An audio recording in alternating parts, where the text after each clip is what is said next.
Did you ever imagine that a single, whispered, "You look poor," Grandma could reshape a family's history? Have you ever wondered what happens when love, sacrifice, and money collide on the biggest day of your life? What would you do if the very person who built your future quietly disappeared from your celebration? I'm Laura Thompson, and I want to share a story that begins in a bustling Missouri bridal suite and ends in the quiet hum of a potter's wheel. It's a story of unexpected insults, hidden generosity, and the powerful choice to reclaim your own voice. Along the way, you'll meet a grandmother who sewed patchwork quilts with one hand and signed trust fund documents with the other. You'll see how tiny comments can cut deeper than any knife, and how the simplest act, holding back funds, can speak louder than 1,000 toasts. In this video, we'll explore the moment of public humiliation when a granddaughter's sharp words threatened to erase decades of love. The hidden architect of a wedding who quietly funded every detail from the floral arch to the cake, only to be told to wear something forgettable. The reclaiming of power as Grandma asks for the venue key back and later freezes the trust fund, forcing everyone to reckon with her true worth. A journey of reinvention, where cherries clay and community workshops become symbols of self-respect and renewal. Lessons in boundaries and generosity, so you'll know how to give without losing yourself and when to say enough. I'll guide you step by step through the highs and lows of this heartfelt drama. We'll pause for real-life reflections, from financial planners on gifting wisely to family therapists on setting healthy boundaries. You'll hear concrete examples of how ordinary women like you and me have turned caregiving into community leadership, and how reclaiming your narrative can be as simple as asking for a cup of cherry pie and taking that first bite.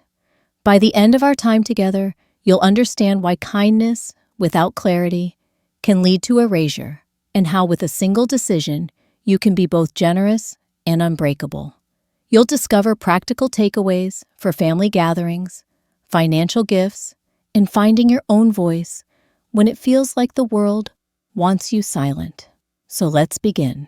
Together, we'll step behind the arch of silk flowers, past the chatter of wedding planners, and into a story that reminds us every grandmother deserves to be seen, heard, and celebrated, not as a background prop, but as the foundation of every lasting memory. I'll never forget that warm Missouri morning, the kind of day where the sun peeks over the horizon and everything seems full of promise. I remember parking my old station wagon by the curb of the wedding venue, taking a deep breath and smoothing my dress one last time. It was my granddaughter's wedding day, and I'd spent months making sure every detail was perfect. A delicate lace gown pressed to perfection, grandmother's embroidered handkerchief tucked into my purse, and a heart brimming with pride. Moments later, I found myself pushed quite literally into a flurry of silk, flowers, flustered planners, and exasperated bridesmaids in the cramped confines of a makeshift bridal suite. The scent of fresh roses mingled with hairspray, and my granddaughter's mother hovered nearby, offering sympathetic glances that said, "This is going to be fine." But I already sensed the tension in the air, the way voices dipped and eyes flicked toward me whenever I opened my mouth. Then it happened. My granddaughter spun around, her brand new bride glow replaced by clinical precision. "Grandma," she said, her tone smooth as satin don't speak at the reception. "Your voice is too old-timey." She paused, as if she knew this knife would cut deep. "Also, could you not wear that old thing to my wedding? You look poor." In that moment, everything changed.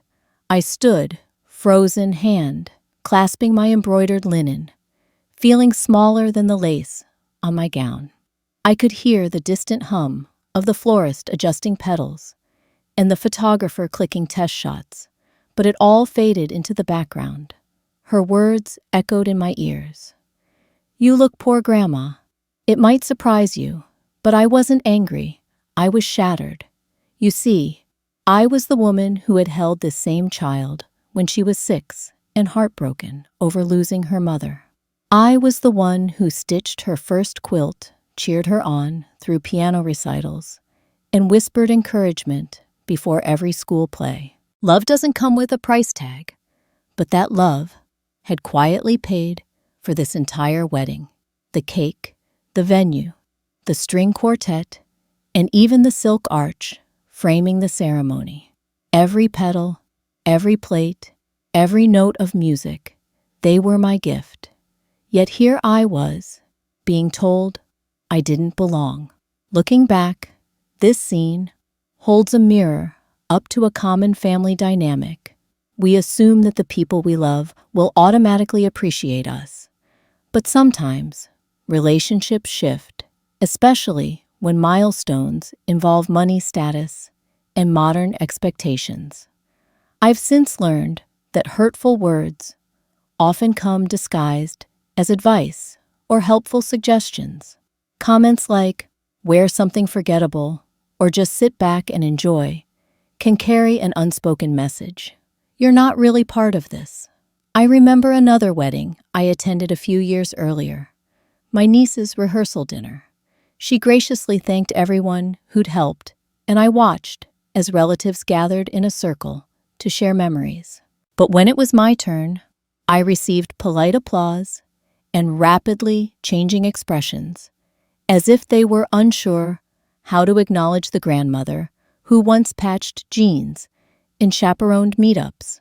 The sting of being overlooked was familiar, but I chalked it up to generational differences. I never imagined it would happen on my granddaughter's wedding day. It helps to recognize that weddings often become showcases of taste and style, with a carefully curated guest list and a premium placed on appearances. In the rush to create picture-perfect memories, family histories get simplified, and sometimes the most important people slip between the cracks. We've all seen photo galleries where the couple's parents and siblings take center frame, while beloved aunts, uncles, and grandparents appear only in group shots, marginal, yet visible, like punctuation marks in someone else's story. Lesson milestones can blur the lines between celebration and competition.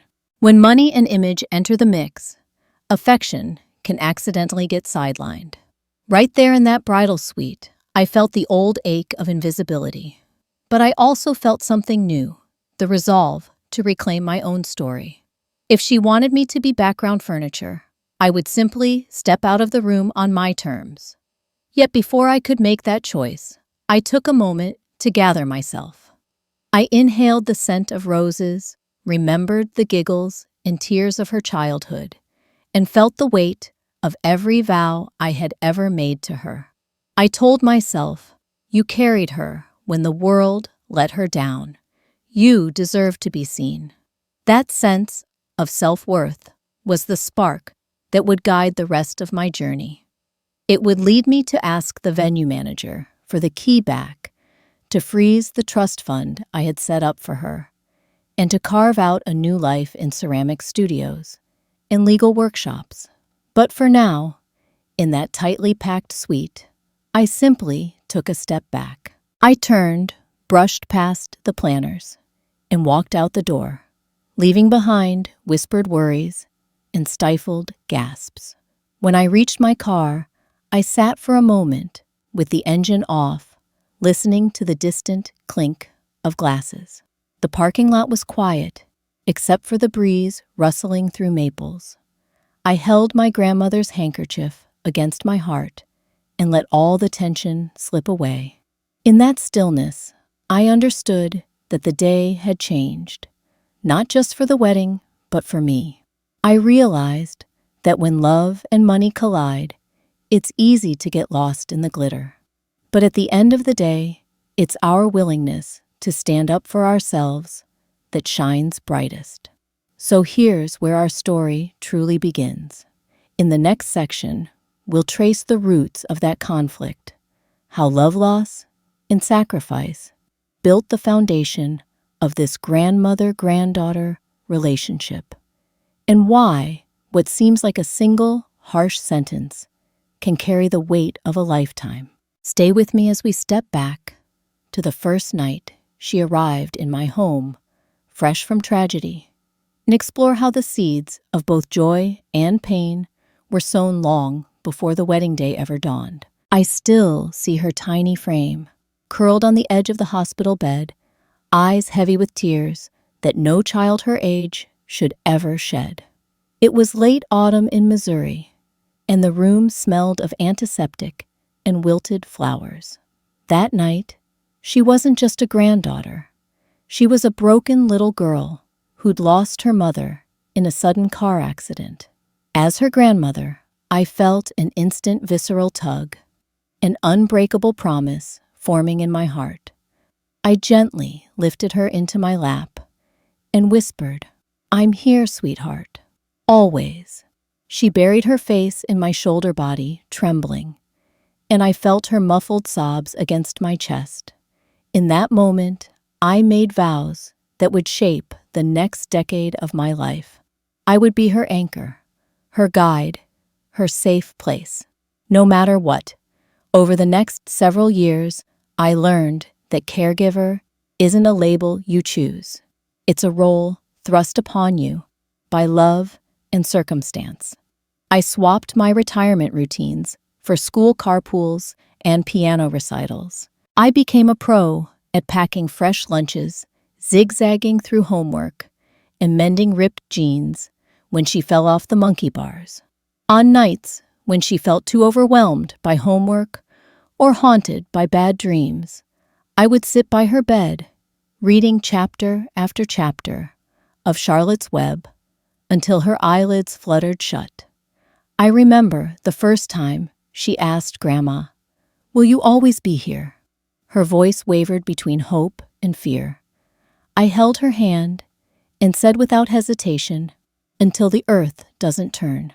She nodded, seemingly reassured, and drifted off.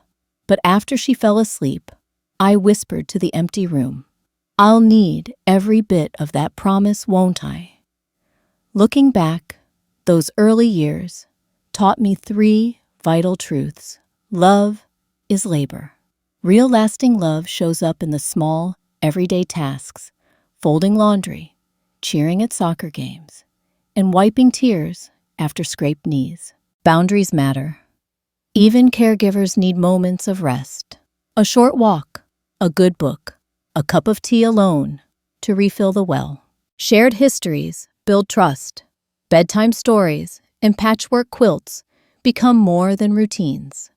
They become the threads that weave a child's sense of security. But let me give you a practical example of how that second lesson saved both our sanities. A few years after she moved in, I found myself throwing dinner together at 8 p.m.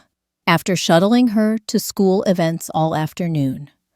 I was exhausted, snapping at the phone, losing patience over algebra problems. One evening, I paused mid-spatula flip and thought, this isn't how love should feel. The next day, I hired a neighborhood teen to help with after-school activities twice a week. It cost a little out of my monthly budget, but her laughter on the porch with a bubbly 16-year-old tutor was worth every dollar. That hour freed me to catch my breath, refill my mug, and return to our afternoons with a kinder heart.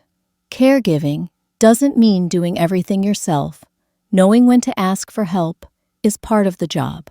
Between her mother's funeral and her 4th grade science fair, we built our own little world. I sewed dinosaur appliques onto her backpack when the straps showed wear, I stapled glittery posters for her classroom project on butterflies. When she won her first blue ribbon, we ate ice cream on the porch swing and framed that ribbon for the mantel. Each moment felt ordinary at the time, just a grandmother doting on her granddaughter.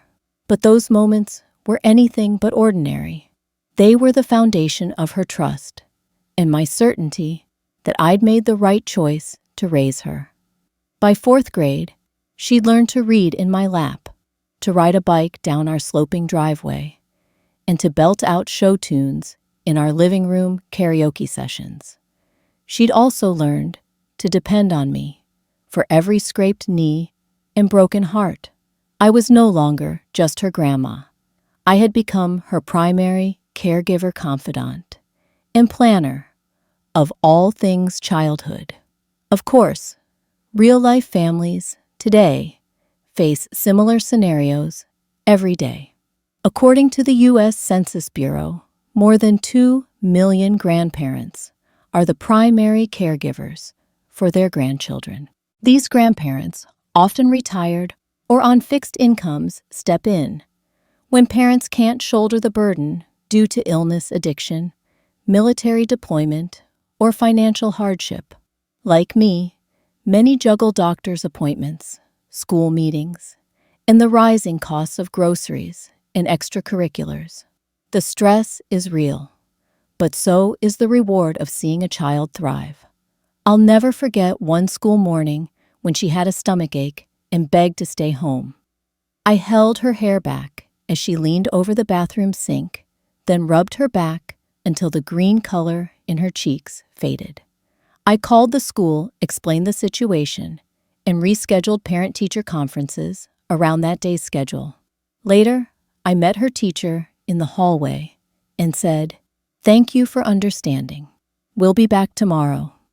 That tiny act of advocacy reminded me that beyond quilts and bedtime stories, one of a caregiver's greatest lessons is how to stand up and speak on behalf of someone who can't always speak for themselves.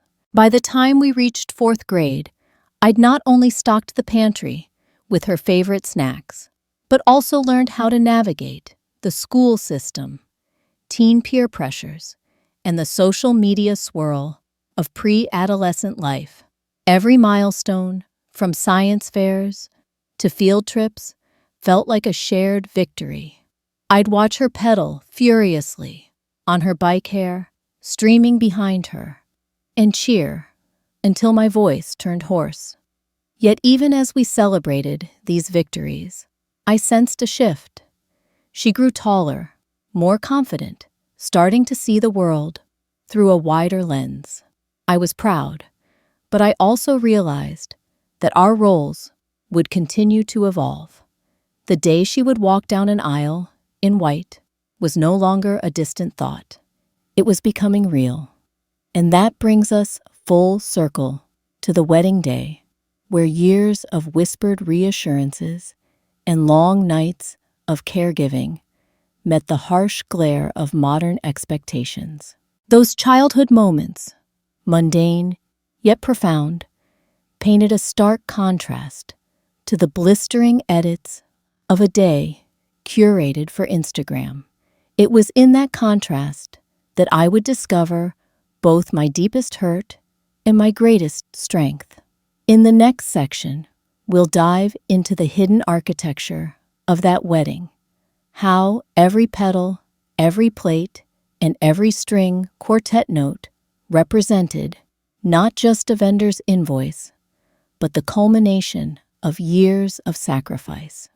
We'll break down what it really costs, both financially and emotionally, to build someone's dream day from the ground up, and why gratitude sometimes hides behind the most polished facades.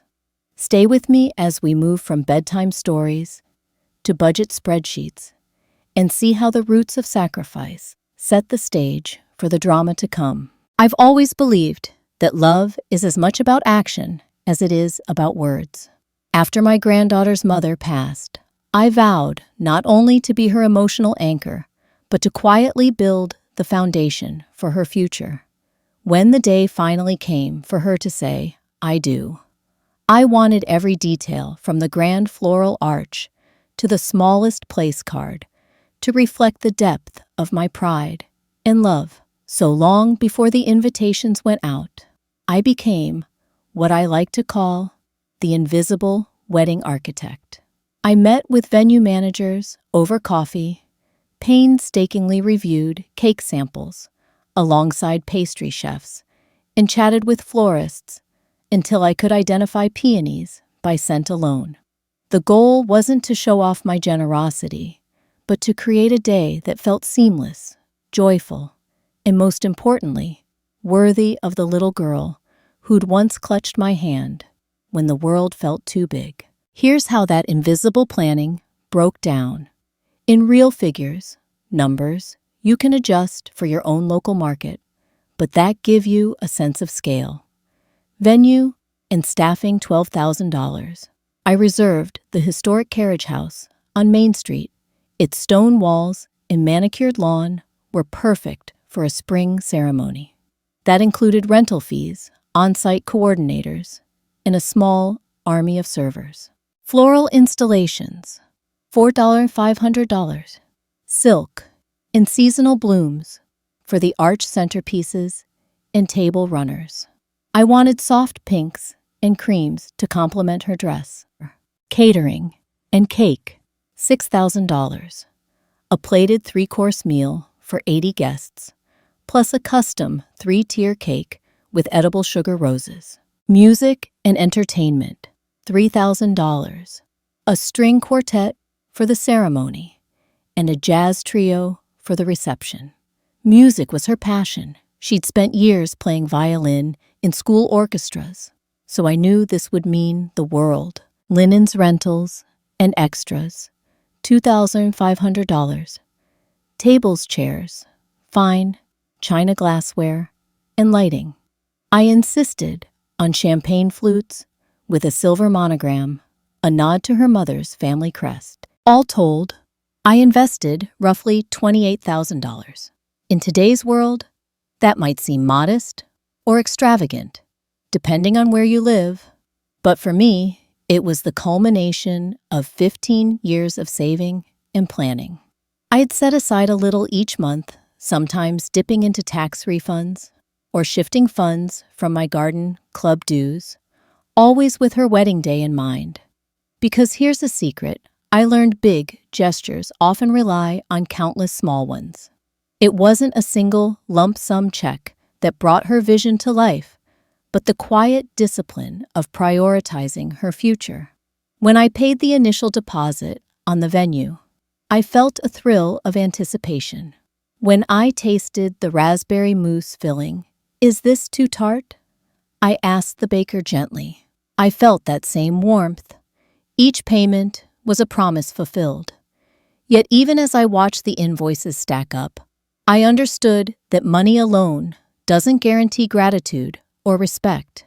I recall the day I handed the florist a check and overheard a bridesmaid murmur, "I had no idea Grandma was footing the bill." It surprised me slightly. Why shouldn't I underwrite the celebration of a life I'd poured mine into? But I also realized that secret generosity can carry risks. If you never communicate, people may assume you'll always be there unnoticed.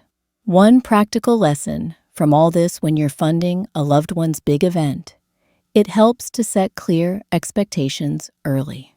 It doesn't mean issuing an agenda or a contract, but a simple conversation can work wonders. Before signing any vendor agreements, I sat down with my granddaughter and her fiancé over tea and said, "I've saved for this day for years. I want you both to have your dream wedding. Here's what I'm covering. Let's discuss where you'd like to add or adjust." That 10-minute talk prevented later misunderstandings and made her feel empowered, not indebted. I also learned the value of documented agreements. Yes, in families, we rely on trust, but written confirmation of who pays what protected both my emotional and financial well-being. When the caterer's invoice arrived, a week before the wedding, and included a surprise linen surcharge, I could point to the signed estimate and have the charge removed. No awkwardness, just facts. Here's another practical example. At one point, my granddaughter's college fund received an unexpected windfall from an old savings bond. She casually suggested funneling that toward the wedding cake upgrade. I gently reminded her of our original plan, that bond was for your graduate school.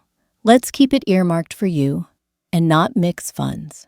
It was a tender but necessary boundary. She agreed, and we both felt better. Investing in a wedding is joyful. Mixing it with life-changing reserves can lead to regret. Despite these precautions, there's a fine line between being supportive and becoming invisible. A year before the wedding, when she and her fiancé toured a potential reception hall with me, I noticed them admiring the modern chandelier and sleek bar. They thanked me, but I caught a fleeting look between them, almost as if they assumed it was their own bank account paying for these luxuries. I realized then that generosity can become invisible if it's always hidden. From that day on, I let her know when a deposit was posted, when a vendor was booked, and when a design meeting was set. It wasn't about showing off. It was about honoring transparency and inclusion, because thankfulness thrives in open communication. When you know exactly what's being provided, you can appreciate it. I found that when I sent a monthly update email, florist booked cake tasting on the 15th. Quartet secured my granddaughter, lit up each time she saw my name in her inbox. She'd reply with exclamation points and heart emojis, and I felt the warmth of mutual respect. Of course, not every story is mine alone. Across America, grandparents are quietly underwriting weddings, college tuitions, even first homes. I've met a wonderful couple in Kansas City who pooled $35,000 to help their grandson buy his first home, but they never spoke of it publicly. Months later, when the keys changed hands, friends wondered how he'd scraped together a down payment. That couple learned the hard way that hidden generosity can create confusion or even resentment if not acknowledged over time. Another lesson I gleaned: generosity without acknowledgement can lead to entitlement. If the recipients grow accustomed to unspoken gifts, they may take them for granted or assume they're entitled to more. That delicate balance, giving so generously that it's life-changing, yet giving so openly that it's recognized, became my guiding principle. By the time the final dollar was spent and the last invoice paid, I wanted my granddaughter to feel honored, not just indebted. By the eve of the wedding, every detail was in place. The crystal flutes gleamed under soft chandelier light. The rose-arched aisle waited, and the quartet had memorized her favorite Vivaldi piece. I stood back, admiring the culmination of years of saving and planning. There was no grand announcement of, "I paid for this," just the confident satisfaction that comes when a labor of love unfolds perfectly. And yet, in the midst of that perfection, I felt a flicker of unease, because as invisible as I tried to be in the planning, there would come a moment when my presence or absence would be felt.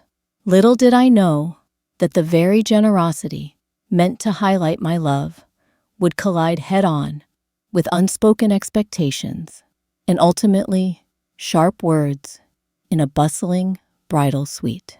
In our next section, we'll explore those cutting moments, the microaggressions, and veiled insults that sliced through the ceremony's beauty. We'll look at why seemingly benign comments like "wear something forgettable" can carry hidden messages of exclusion, and how to recognize and respond to these subtle forms of disrespect when they appear.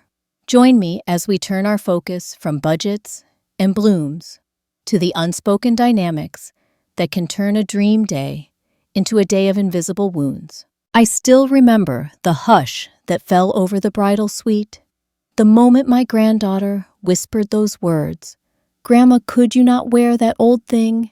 You look poor." The air felt heavy, as though the silk petals themselves wilted. In that split second, harmless chit-chat turned knife sharp, and I realized how powerfully small words can wound.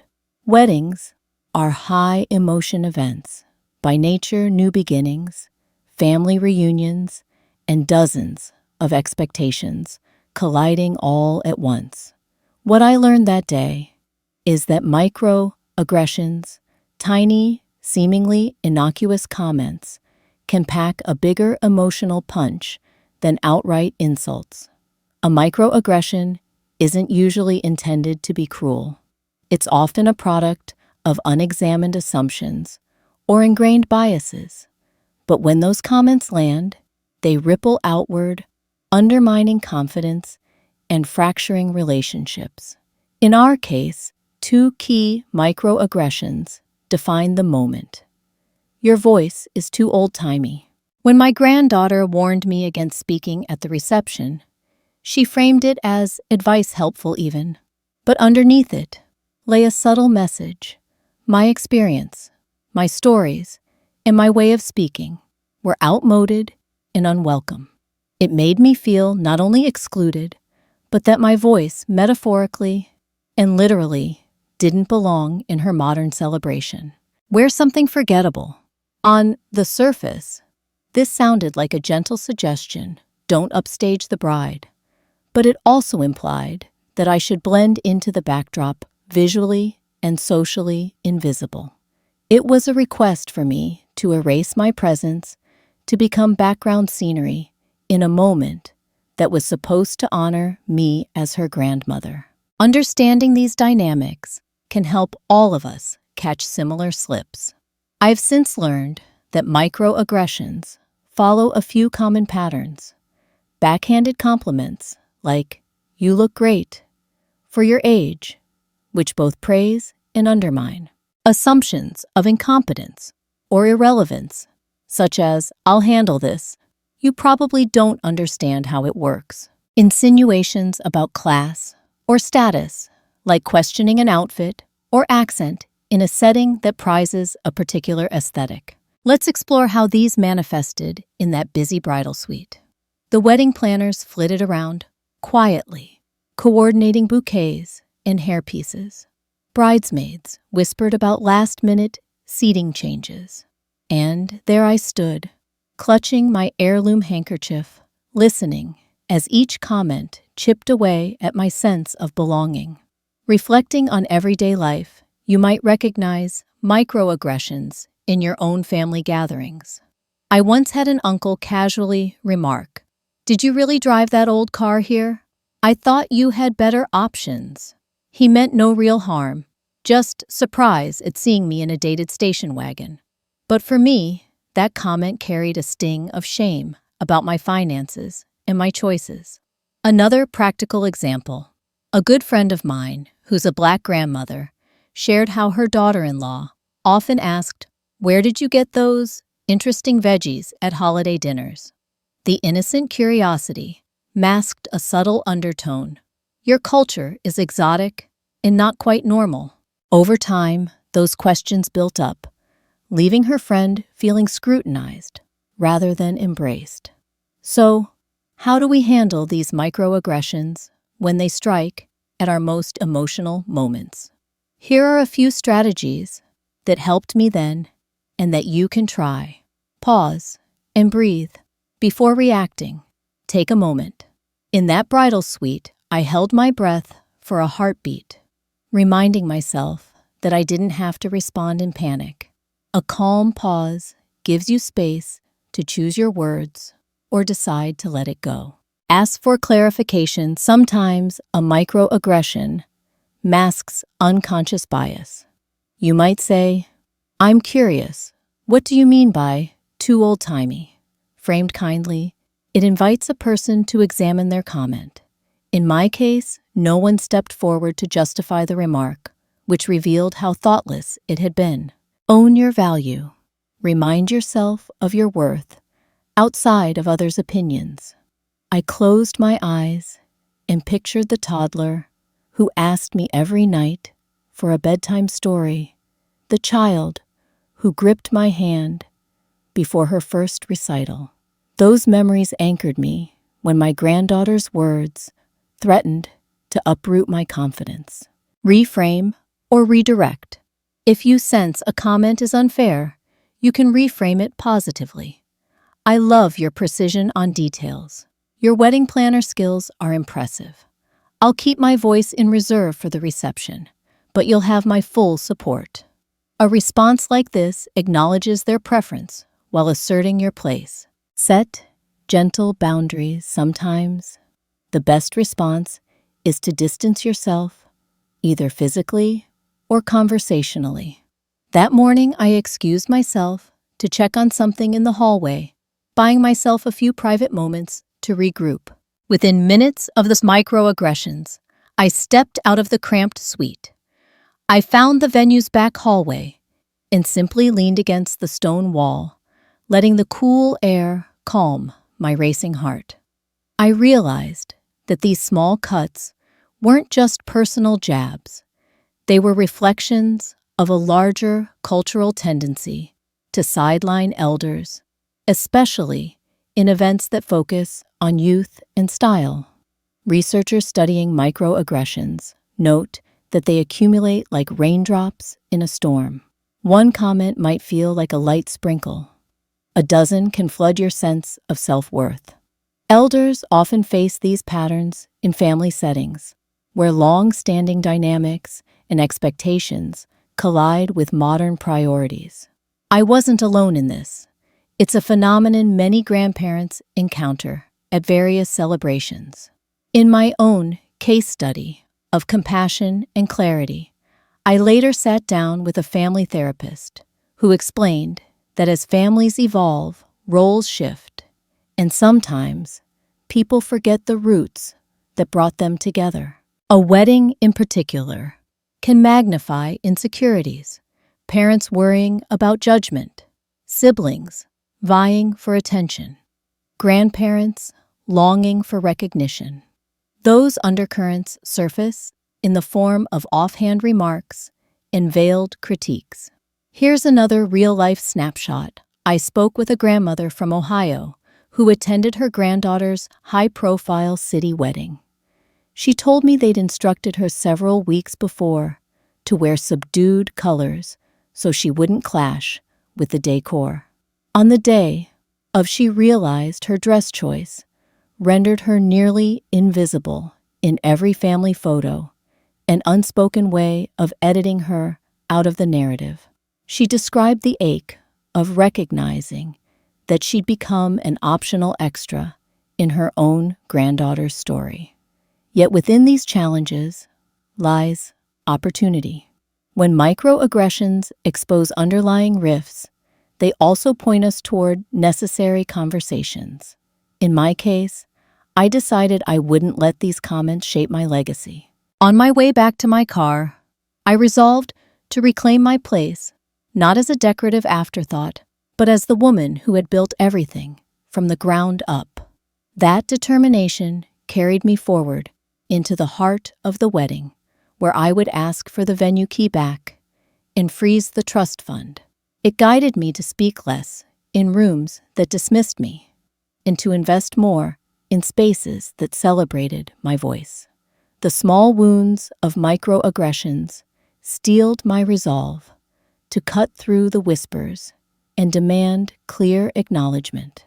In our next section, we'll step into the reception room itself, exploring how seating charts, missing microphones, and overlooked moments can escalate a single snub into the kind of erasure that hurts to the core.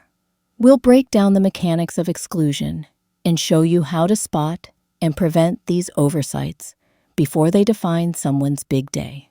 Join me as we move from whispered jabs in a bridal suite to silent seats in a ballroom, uncovering the architecture of exclusion and the tools to dismantle it. When I first saw the reception room, it took my breath away. Crystal chandeliers danced in golden light, white draped tables stretched out like elegant islands, and floral centerpieces arched toward the ceiling, each blossom perfectly placed. It was a vision of celebration, the culmination of every invoice I'd signed, every deposit I'd made, every rose petal I'd smelled. And yet, as I approached the seating chart, I realized I was missing from the heart of it all. My name sat in tiny print at the very end of the final row beside the restroom door. I could almost feel the draft from the swinging door every time someone passed. No family member or close friend was around me, only a poised attendant with a clipboard, ready to cue the timing of speeches and cake cutting. I took a deep breath. This was the moment when design became deliberate erasure. Weddings are choreographed celebrations, and every element sends a message. Where you sit communicates how much you matter.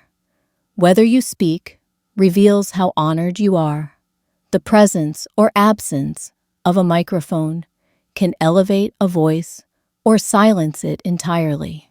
In my granddaughter's meticulously crafted day, each decision quietly told me I didn't belong in the spotlight.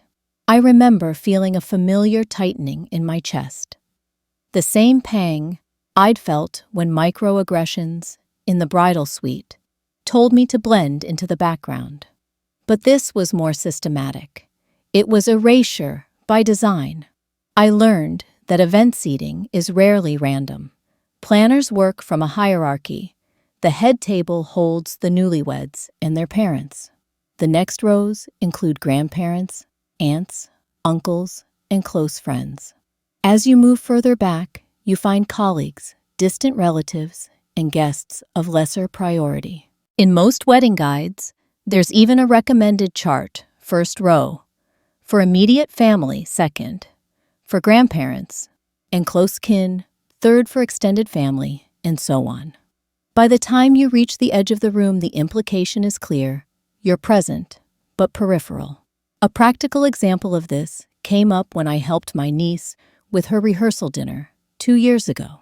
I suggested we reserve a small cluster of seats at the front for the grandparents, ensuring they could hear the speakers and see every moment. My niece agreed immediately. She remembered her own grandparents' struggles to follow along in larger venues. We added name cards with elegant calligraphy to mark their place. The simple act of acknowledging them up front transformed their experience. They laughed louder, wiped tears more openly, and later told us it made them feel seen. But in my granddaughter's wedding, no one had reserved such seats for me. Instead, the planners directed me toward the last chair, as if choosing a spot least likely to block a photographer's camera angle. I settled into the vinyl seat, glad I'd worn my hand-sewn quilt coat over the dress. It held a lifetime of memories, even if the public had turned its back on me. Then came the missing microphone. After dinner, the coordinator announced that we would have a few words from family members. My heart fluttered. I'd prepared a short toast about watching this girl grow from a grieving child to a confident bride.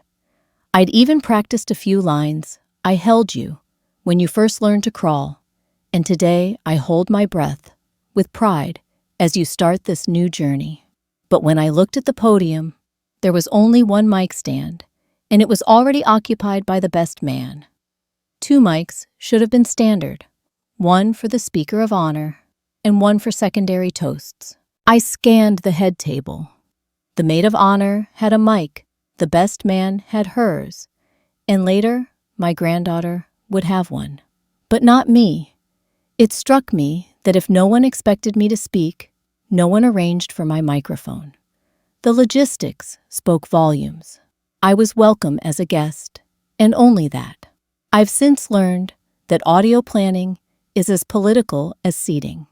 A well-run event has a timeline that schedules each speech with assigned mics.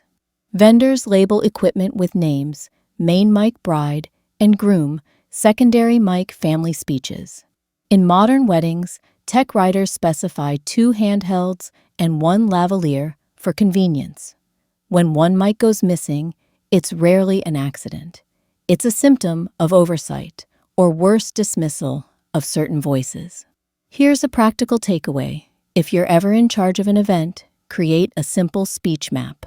List each speaker, their relationship to the honoree, and which mic they need. Share that map with your DJ or AV team in advance.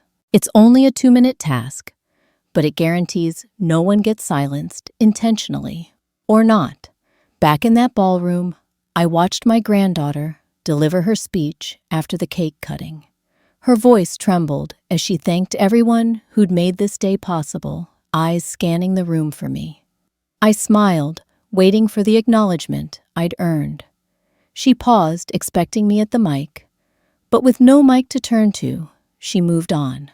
A hush fell. I saw her eyes widen when she realized I wasn't stepping forward. Tears pooled in the soft lamplight, and for a moment, all the guests felt that awkward, collective gasp of recognition. Something had gone wrong, but they couldn't quite name it. From where I sat, I could feel the distance, not just in feet, but in intention. The planners flitted about checking schedules on their phones. The photographer captured the bride's quiver-lipped moment, but made no effort to pan to the empty aisle where Grandma should have stood. I thought back to other events I'd attended. A cousin's anniversary party, where the patriarch was seated in a corner as if tucked away. A community awards ceremony, where older volunteers stood waiting for the host to call their names, that never came. In every case, the same lesson emerged: meaningful inclusion requires deliberate planning. If you don't carve out a space for someone, they simply vanish into the background. That realization stung. All the affection I'd sown into every quilt square, every musical note, every flower arrangement had been taken for granted. It was a reminder that generosity without boundaries or without clear acknowledgement can leave the giver vulnerable to being written out of the story they helped create. Despite the hurt, I found clarity in the experience. If they assumed I had no intention of speaking, they wouldn't miss a mic for me. If they didn't think I belonged at the front, they would tuck me away. Yet my absence from the center only underscored my importance, a missing piece in a puzzle that ever so carefully crafted an illusion of perfection. So I sat tall, heart steady, and let the lingering silence speak for me. I didn't storm the stage or demand applause. I simply leaned back, feeling the weight of every decision that led me to that vinyl seat. As the jazz trio began their first set and guests rose to dance, I realized that my exclusion from the planned moments gave me an unexpected gift perspective. Instead of waiting for their permission to matter, I could choose my own moments of significance. I could carry the memory of my own story unedited by their assumptions. In the next section, we'll explore how I transform that clarity into action, how I reclaimed control by retrieving the venue key and freezing the trust fund, forcing everyone to confront the depth of my sacrifice. We'll break down the legal and emotional steps I took to shift from a background prop to the author of my own narrative. Join me as we move from silent seats to decisive power moves and discover how one small key can unlock a world of agency. The moment I stepped out into the quiet hallway, clutching my grandmother's embroidered handkerchief, I knew that simply walking away from that reception hall wouldn't be enough. I needed to make a statement, one that spoke louder than any toast or tear. And so I did two things that day, which changed everything. I asked for the venue key back, and I froze the trust fund I'd set up for my granddaughter's wedding expenses. It started with the venue key, a small brass key, ornate and heavy. I found the venue manager hovering by the back exit, clipboard in hand, orchestrating deliveries and last-minute setups. I tapped him gently on the shoulder. He looked surprised, mistaking me for another server or a late-arriving florist. "Mrs. Thompson," he said, recognition dawning. "Is everything all right?" I nodded, tucking the handkerchief into my purse. "I'm no longer a guest at this event," I said softly. "May I have the key back?" His eyes widened. "But everything's been arranged." "I'm aware," I replied. "It was my event once. I'd like it returned to me." He hesitated, glanced at his clipboard, then reached into his pocket and handed over the key. It felt like holding a small piece of justice in my palm. At that moment, I wasn't just Grandma in the corner. I was the person who controlled access to this carefully curated celebration, a reminder that generosity can be reciprocal and respect is earned, not assumed. Later that evening, when I returned home, I sat at my desk and opened my laptop. In front of me was the online dashboard for the trust fund I'd established years ago, half of my wedding gift savings earmarked for this very day, and half set aside for my granddaughter's future. Under normal circumstances, those funds would automatically disperse payment to the final vendors after the ceremony. But not tonight. On screen, I saw the total balance and the scheduled payout dates, florals, catering, music. My cursor hovered over the placehold button. In that instant, I realized I had the power to pause the entire operation, to remind everyone involved that those checks came from me, and they wouldn't clear unless my terms were met. I clicked. A confirmation popped up. "Are you sure you'd like to freeze disbursements? All scheduled payments will be held until you lift the hold." I felt a quiet thrill. This wasn't spite. It was clarity. It was a boundary drawn in digital ink. I thought back to other families I'd talked to, like the couple in Ohio, who discovered too late that their grandmother had the authority to halt her own inheritance gifts, and the awkward backlash that followed. They learned the hard way that control without communication breeds confusion. So after freezing the funds, I placed one more phone call, this time to the trust officer I'd worked with for years. "Good evening, Ms. Carter," I said when she answered. "I'd like to place a freeze on account 092785. I'll let you know when to resume payments." "Of course, Mrs. Thompson," she replied. "Just send a written request and I'll process it immediately." I thanked her and closed my laptop, feeling lighter than I had in months.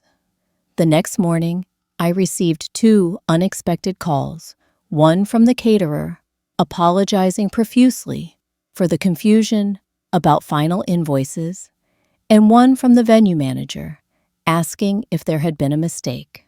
I simply replied, "Everything is as intended," and let the silence do the rest.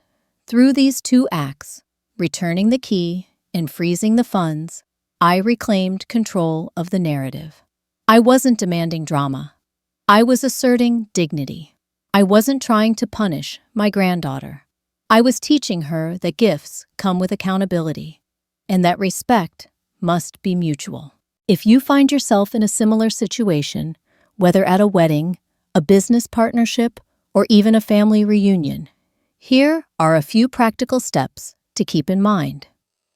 Know your levers of control. Identify what you've contributed. financially, emotionally, or logistically, and understand where you hold authority. It might be a venue deposit, a signed contract, or a trust agreement. Document agreements clearly. Keep written records of what you funded with payment schedules and vendor contacts. This not only protects you, but makes it easier to pause or adjust arrangements if needed. Communicate boundaries early. A simple conversation: I'm covering X, Y, and Z. Please let me know if you want to adjust. Anything can prevent misunderstandings and unspoken resentments. Use symbolic actions. Thoughtfully returning a key or pausing payments are visible gestures that convey respect for your own role. They don't have to be confrontational, just clear. Stay open to dialogue. After you've asserted a boundary, allow space for questions or apologies. Your goal is mutual understanding, not a scorched earth victory. By reclaiming the venue key, I reminded everyone that I was not an optional prop.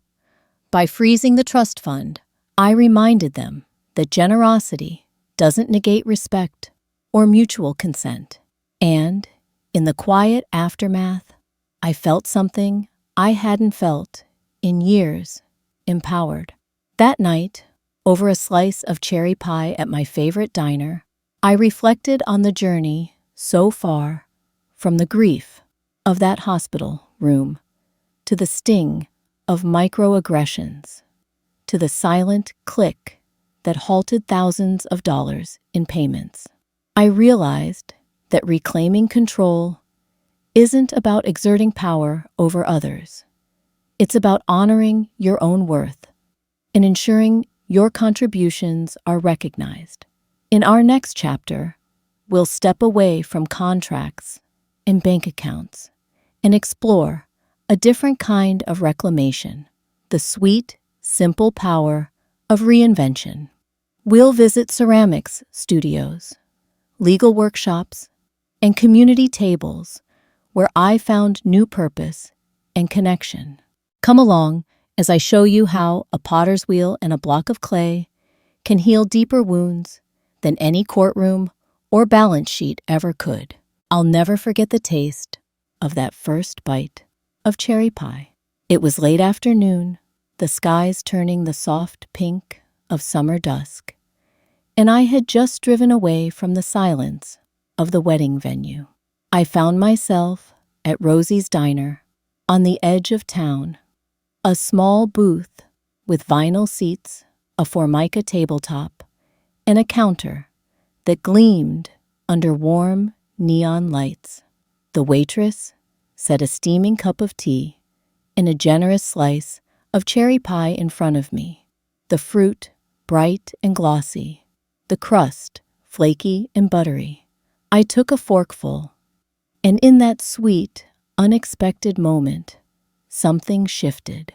The weight I'd been carrying of heartbreak, betrayal, and unspoken expectations seemed to lighten. Cherry pie has a way of doing that. It tastes like childhood comforts and second chances. As I chewed, I realized that if I could savor this pie alone in a room full of strangers' laughter and clinking dishes, then perhaps I could savor a life rebuilt on my own terms. That night, I didn't go home to stew in silence. Instead, I began to sketch out ideas for what I'd been longing to do for years, but never made time for pottery classes. A week later, I found myself at the clay and canvas studio downtown, toes tapping against the terracotta floor as I signed up for the Saturday beginner's wheel class. I felt equal parts excitement and nerves. My hands, so used to mending quilts and typing trust agreements, were about to meet shapeless clay for the first time. In that studio, among strangers of all ages, I discovered something profound: clay doesn't judge. It doesn't care about your resume, your bank balance, or whether your granddaughter thinks your dress is poor. It simply responds to the pressure and intention of your hands. On my first attempt, The clay collapsed under too much water. On my second, it wobbled into an odd, mangled cylinder. But on the fourth try, when I finally felt the wheel's rhythm and let my fingers follow it, stood tall like a small triumph in quiet beige.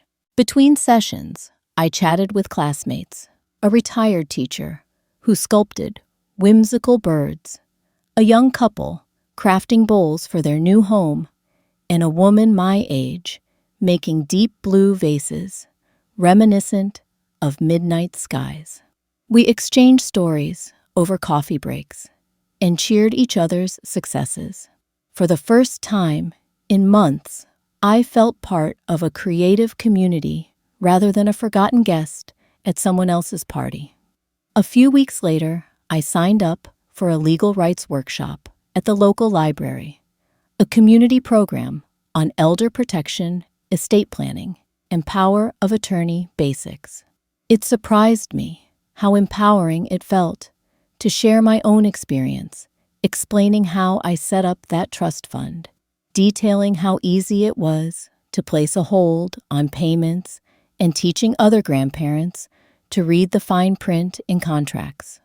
I heard gasps and heartfelt thanks as attendees realized the tools they already held: knowledge, legal authority, and personal boundaries. That workshop evolved into a small monthly support group. We named it Wise Women's Circle. A dozen or so women, many of whom were primary caregivers or recently retired, who gathered to discuss legal tips, health concerns, and creative projects. One month, we brought in a financial planner to demystify Medicare. The next, we had a potluck where each of us brought a dish that reminded us of home. I contributed my own cherry pie, of course, my recipe now a symbol of resilience. Through these combined pursuits, pottery and legal advocacy, I discovered that reinvention isn't just about filling time. It's about reclaiming identity. For years, my identity had been tied to caregiving and funding others' dreams. Now I was funding my own growth. Every vase I shaped, every contract clause I explained, spoke of a woman who still had voice and vision. Let me share a practical insight. When you're rebuilding after a hurtful experience, look for twofold activities: those that nourish the heart and sharpen the mind. Pottery did both. It soothed my emotions through creative expression and challenged me to learn new techniques. Likewise, teaching a legal workshop let me heal through service and grow through public speaking. Combining a hands-on craft with an intellectual pursuit created a powerful synergy. Another example, I rejoined my old book club, which I'd left 20 years ago when caregiving took precedence. We met in the park pavilion, sipping iced tea and debating passages from modern novels. I related to everyone's struggles, juggling grandchildren careers and late life transitions. We even held an art and literature evening where I displayed my early pottery pieces alongside quotes from Toni Morrison. My classmates applauded my resilience, and I realized that sharing my story could inspire others to pursue their own second acts. From these experiences, I distilled 3 guiding principles for reinvention. Blend the familiar with the new. I combined lifelong interests, storytelling, legal knowledge, with fresh endeavors like ceramics. This mix made change feel both exciting and grounded. Build small communities. Whether at the studio, the library, or the park pavilion, I sought out spaces where people gather around shared passions. Those communities became support networks when life felt uncertain. Honor your own milestones. I framed my first pottery wheel success and my first workshop as mini celebrations, complete with pie, or a small gathering. Recognizing progress, no matter how modest, fuels motivation. Slowly, I noticed a new version of myself emerging. I walked with a spring in my step, rather than the tentative shuffle of someone hiding in plain sight. Conversations with neighbors shifted from polite smiles to genuine curiosity. "How's the pottery going?" they'd ask. "Did you host another workshop?" And I answered with excitement, "Yes, I made a bowl that held soup perfectly. And next week, we're doing a session on wills and trusts." Most importantly, I began to feel at home in my own life again. The house that once echoed with the absence of a wedding bell now resonated with the hum of the kiln, the rustle of legal brochures, and the laughter of friends gathered over cherry pie. I wasn't waiting for permission to matter. I was actively carving out moments of significance. That journey from cherry pie to community leadership taught me that our greatest power lies in adaptation. We can't change the words that were spoken in a bridal suite, but we can choose how to heal and grow. We may find ourselves sidelined by family dynamics, but we can step into new arenas where our contributions are celebrated from the outset. As the last shards of summer drifted into fall, I reflected on how reinvention had reshaped me. I was no longer simply grandma. I was an artist, an educator, a trusted advisor. Those roles didn't erase my history. They expanded it. They gave me a voice beyond the walls of any reception hall. In our next section, we'll explore the art of setting boundaries, how to draw clear lines between kindness and self-respect, and how to protect your well-being without guilt. We'll delve into practical frameworks for saying no gracefully, negotiating family expectations, and ensuring that your generosity isn't mistaken for weakness. Join me as we turn from creative rebirth to the vital skill of saying enough, drawing the line between giving and vanishing. Throughout this journey, I've discovered that generosity without boundaries can leave you vulnerable to erasure, whether in a bustling bridal suite or around the family dinner table. Boundaries aren't walls. They're friendly fences that honor both your needs and your loved one's expectations. When drawn thoughtfully, they transform relationships from draining obligations into mutual exchanges of respect. Early on, I learned that saying yes to every request, even when my heart and schedule were full, bred resentment. After the wedding, I resolved to set clearer lines about what I would offer and when I would step back. Here's why boundaries matter. They protect your energy, clarify your role, and model healthy self-respect to the next generation. Let's explore 3 key principles. I adopted know your limits and communicate them in the months leading up to my granddaughter's wedding. My time felt stretched between vendor calls, trustee meetings, and weekly church volunteer shifts. When her fiancé asked me to lend my car for extended photo shoots, I nearly agreed until I realized I'd surrendered my only reliable mode of transport. Instead, I said, "I'd love to help with transportation, but my car's schedule is tight. Could we arrange a rental or rideshare for those extra trips?" Framing my no alongside an alternative preserved goodwill and kept my independence intact. Use I statements to keep it personal, not accusatory. After dinner, one evening, my granddaughter commented that my legal workshops were a bit much for family gatherings. Rather than bristle, I replied, "I enjoy sharing what I've learned because I want everyone to feel empowered. If it feels overwhelming, I can save those topics for another time." This approach, I feel, because, expresses your needs without blaming. It creates space for dialogue instead of defensiveness. Honor your boundaries with consistent action setting. A boundary isn't a one-off announcement. It's a steady practice. When my niece invited me to host another family reunion brunch, I politely declined, explaining I'd committed to my pottery class every third Saturday. The first time I said no, some eyebrows rose. The third time, my family nodded, saying, "We'll plan brunch another day." My consistency taught them to trust my commitments and respect my personal time. Boundaries also shift family dynamics in subtle but powerful ways. Consider these real-life scenarios. A friend of mine, Marisol, stepped in to care for her elderly mother. Overwhelmed by doctor appointments and nightly check-ins, she hired a home aide 2 days a week. At first, her siblings criticized her for passing off duties. But when Marisol said, "I need to preserve my health so I can truly be here for Mom," on the other days, they gradually understood that boundaries honor both caregiver and recipient. My neighbor George was known for always footing the bill at community fundraisers. His adult children eventually asked him to host a lavish holiday party at his expense.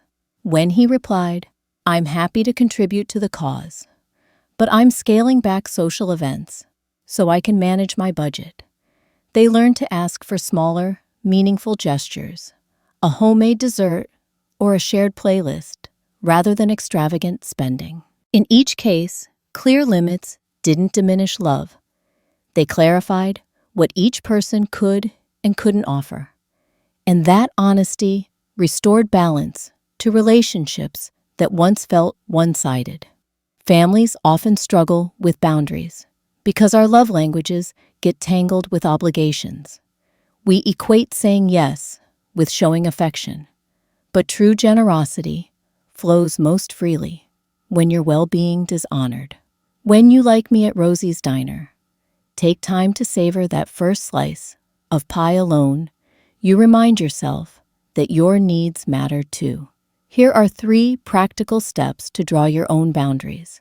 Identify your non-negotiables. List activities or requests that drain you: extra errands, last-minute hosting, unchecked borrowing of your car.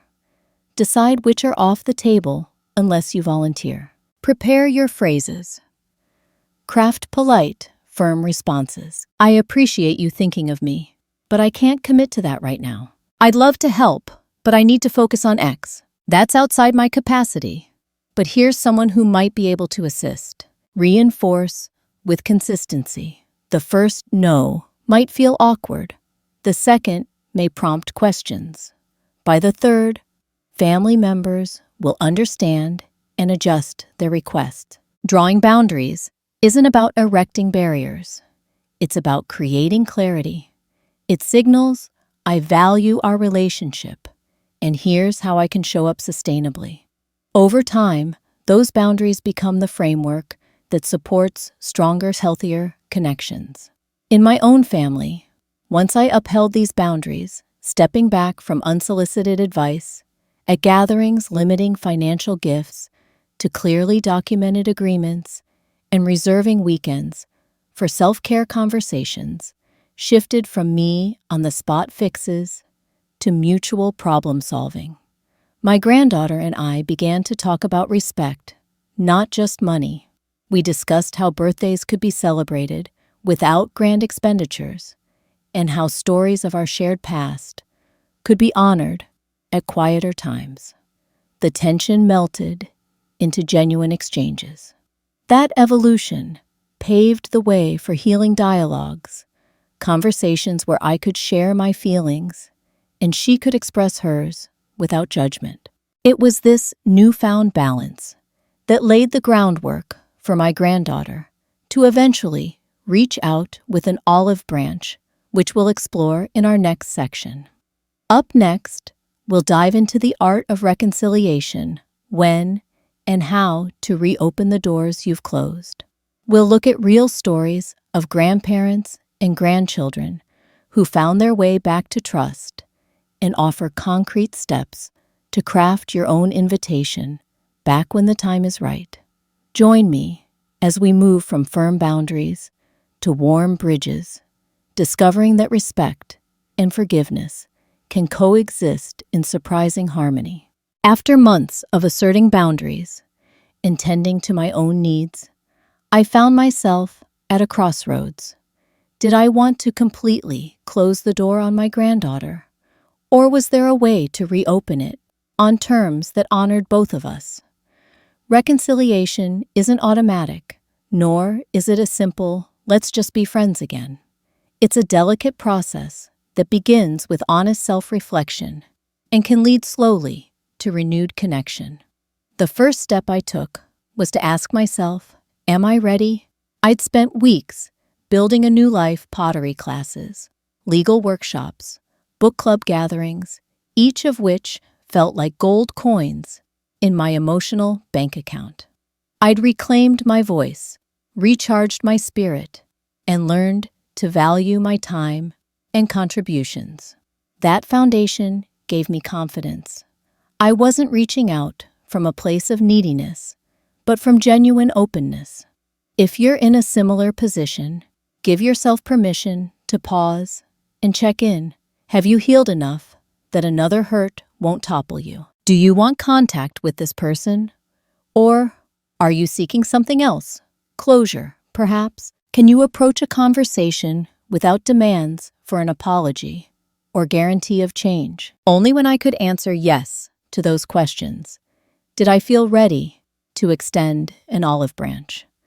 Reaching out too soon can backfire. Waiting too long can create deeper distance. I decided to let the dust settle for a full month after freezing the trust fund. During that time, I focused on my reinvention. When a calm Saturday morning arrived, sunlight pouring through my kitchen window, I composed a simple text message. Good morning, sweetie. I've been thinking of you and hope you're well. When you're ready, I'd love to chat, no pressure. Love, Grandma. I chose a text because it's low stakes. She could read it in private and respond when she felt able. You might prefer an email, a handwritten note, or even a voice message. The key is to pick a channel that suits your relationship and allows the other person space to process. In that message, I focused on 3 things: care, openness, and absence of pressure.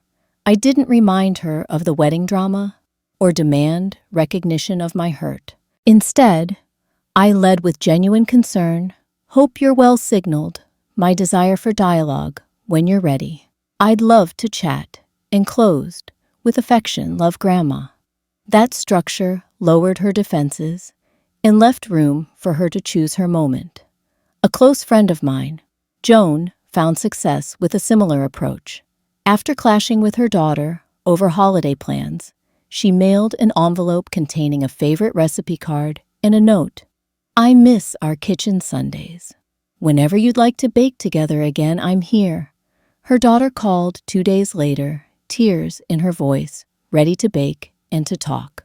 Before I pressed send, I made a list of what I hoped to achieve. Hear her perspective without interruption.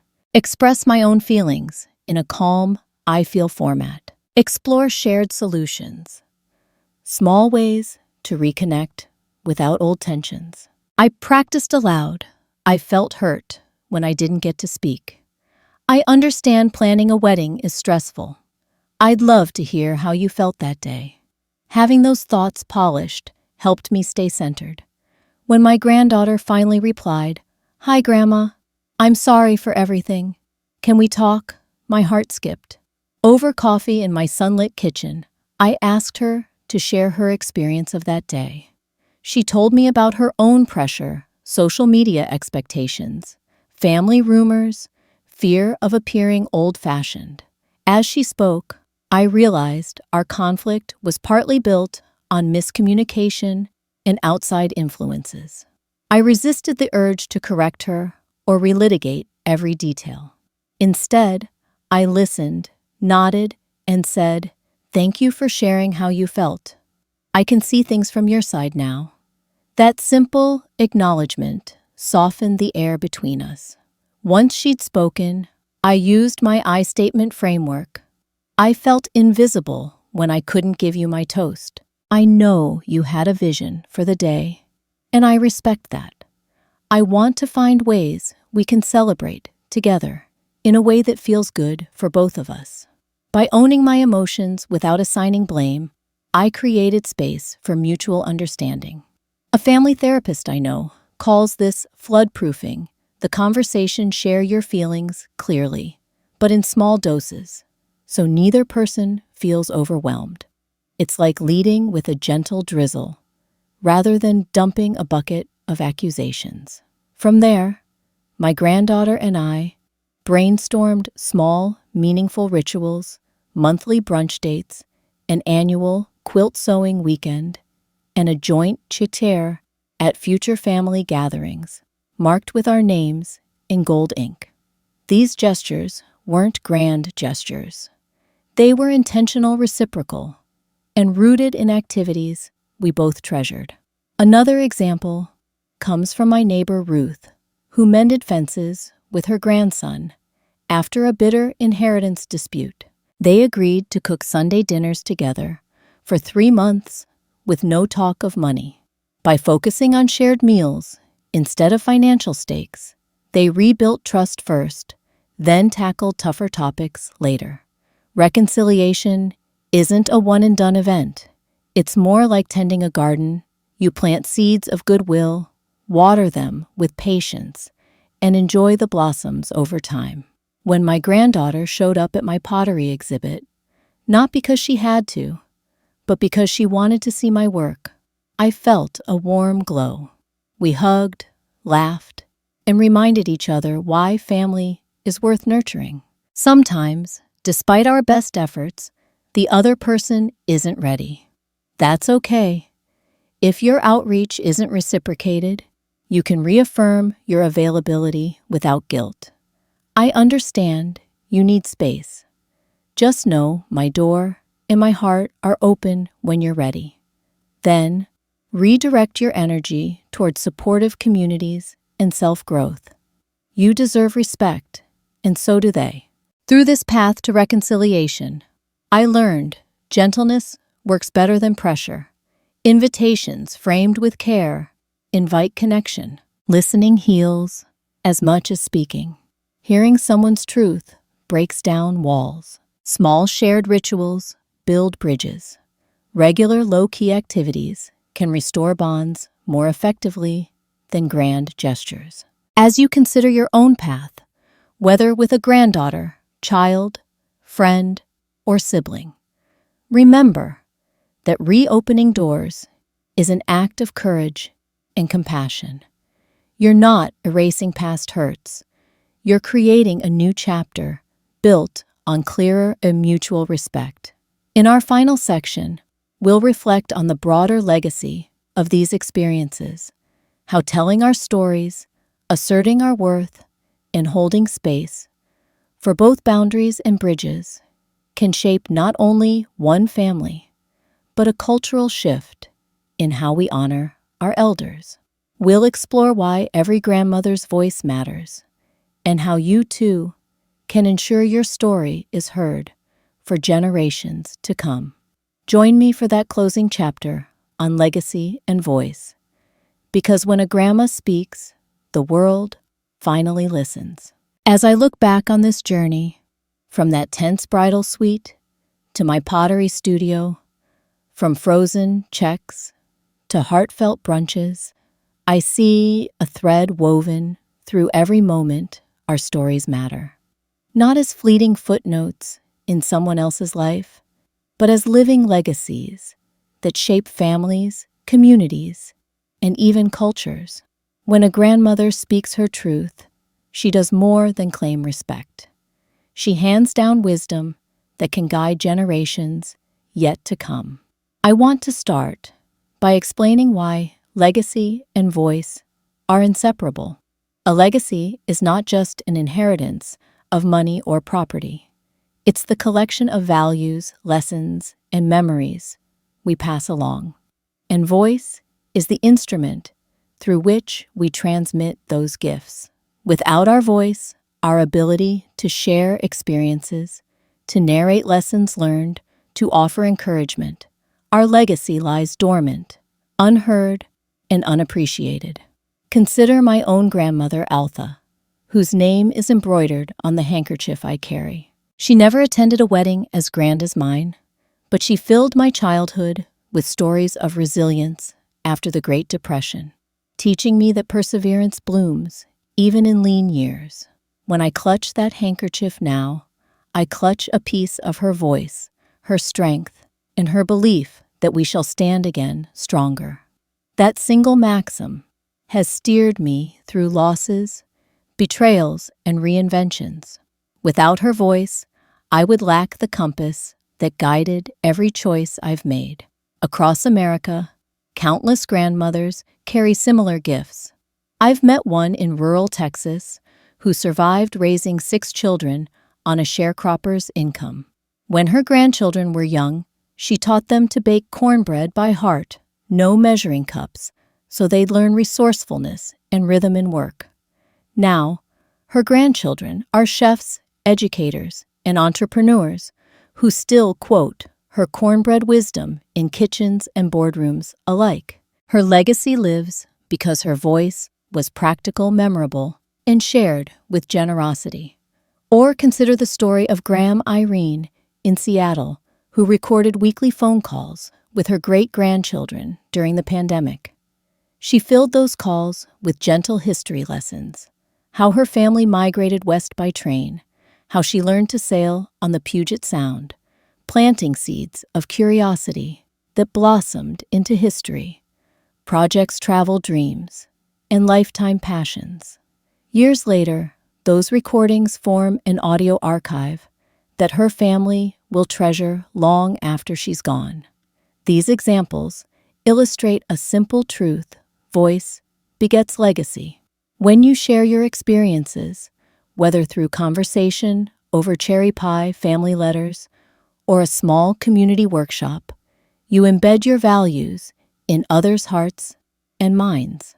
Today, in an age of digital noise and fleeting social media posts, a grandmother's steady, authentic voice cuts through the clutter. It resonates with gravitas because it's tested by time. So how do we ensure our voice is heard and our legacy honored? Over the past 9 sections, we've covered key strategies: setting boundaries, reclaiming control, reinventing ourselves, and navigating reconciliation. Now, let me offer 3 final lessons to anchor your story in both family lore and cultural memory. Document. Actively, words spoken in passing can be forgotten. Consider writing down your favorite stories, bedtime fables, wedding day triumphs, moments of heartbreak turned growth. A simple family journal or audio recordings can preserve your voice for future generations. My framed elementary school speech from my granddaughter still hangs above my mantle. One day, it will belong to her children. Create rituals of remembrance. Regularly revisit and celebrate your life's milestones. Host an annual story night where family members gather to hear about ancestors and share personal reflections. My Wise Women's Circle often dedicates an evening to grandmother's stories. Each of us brings an heirloom or photograph, anchoring oral histories, intangible artifacts that make memories come alive. Educate beyond your circle. Grandmothers can be powerful teachers in broader communities. Whether you lead a legal workshop, teach a crafts class, or volunteer in schools, you're extending your legacy beyond family borders. My pottery students now tell newcomers about my wedding saga, not as gossip, but as a case study in self-respect and boundary setting. Every time those students share that lesson, my story gains new life. These steps turn private experiences into lasting legacies. They ensure that when people invoke Grandma's wisdom, they're recalling something real, hard-won, heartfelt, and resonant. Before we close, I want to highlight a practical example of cross-generational impact. I recently heard from a young mother named Dana, who'd watched one of our earlier videos on setting boundaries. She realized she'd been overcommitting volunteering at her daughter's school, hosting playdates, and managing a household until she felt depleted. After adopting our I statement technique and carving out weekly self-care time, she reported feeling more present and calm. Inspired, she's now documenting her journey in a blog, planning to compile it into a guide for other busy parents. Her legacy is budding right now, nurtured by a grandmother's story from Missouri. As you reflect on your own life, ask, what are the stories only you can tell? What phrases, memories, or lessons will outlive you? And how will you share them over coffee, in a letter, or through community teaching? Your voice is your gift.